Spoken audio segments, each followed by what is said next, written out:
श्रीमद् भागवत गीता। आत्मा इस संसार में दृश्यमान सभी कुछ नाशवान है। जिसका जन्म होता है उसका एक दिन मरण भी अवश्य होगा। इसलिए शरीर प्रत्येक युग में जन्मता मरता रहता है।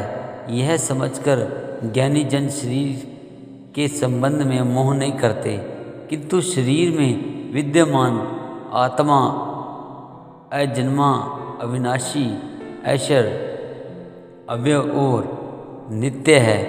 वह लाख उपाय करके भी नष्ट नहीं किया जा सकता। अज्ञानी शरीर और आत्मा में भेद दृष्टि नहीं रख पाते हैं, इसलिए दुखी रहते हैं। इसी भ्रम के कारण वे सत्कर्म और सद्धर्म से वंचित भी रह जाते हैं, जबकि किसी भी स्थिति में किसी बात का प्रभाव आत्मा पर नहीं पड़ता। वह पाप लिप्त भी नहीं होता है। ये वह अचल सनातन नित्य एक रूप ही रहता है। इस तथ्य को जानने वाला आत्मस्थ पुरुष मोह के कारण कर्तव्य मार्ग से विचलित नहीं होता। उसकी बुद्धि भी स्थिर और अडिग रहती है। निश्चल बुद्धि से किए गए अल्प साधन भी उत्तम फलदायी होते हैं। लोक वेद में प्रसिद्ध पुरुषोत्तम ही परमात्मा है। वह स्वयं प्रकाश किसी से प्रकाशित नहीं होता, अपितु सूर्य, चंद्र, नक्षत्री उसी के प्रकाश से प्रकाशित होते हैं। अखिल ब्रह्मांड के कण कण में वह विद्यमान है। संसार में जो भी सर्वोत्तम सर्वोत्कृष्ट वह परमात्मा तत्व ही है।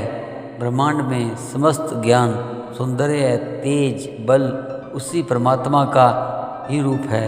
सत और असत से परे वह इंद्रियां रहित होकर भी विषयों का बोता है।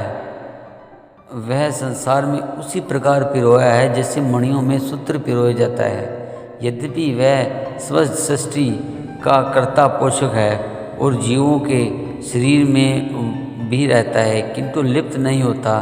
वह अति सूक्ष्म होने के कारण अविज्ञेय तथा अति विराट होने के कारण अप्रमेय है। उसकी सत्ता अनंत एवं ज्ञान असीम है।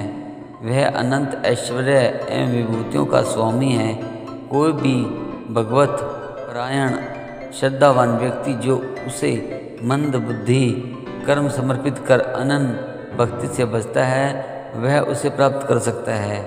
उस परमात्मा की प्राप्ति में मन का अचल स्थापन, नित्य अभ्यास, वैराग्य, फल त्याग आदि सहायक सिद्ध होते हैं।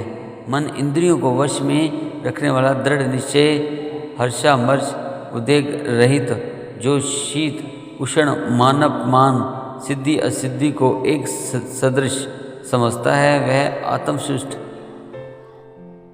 योगी भगवत प्राप्ति में सफल होता है।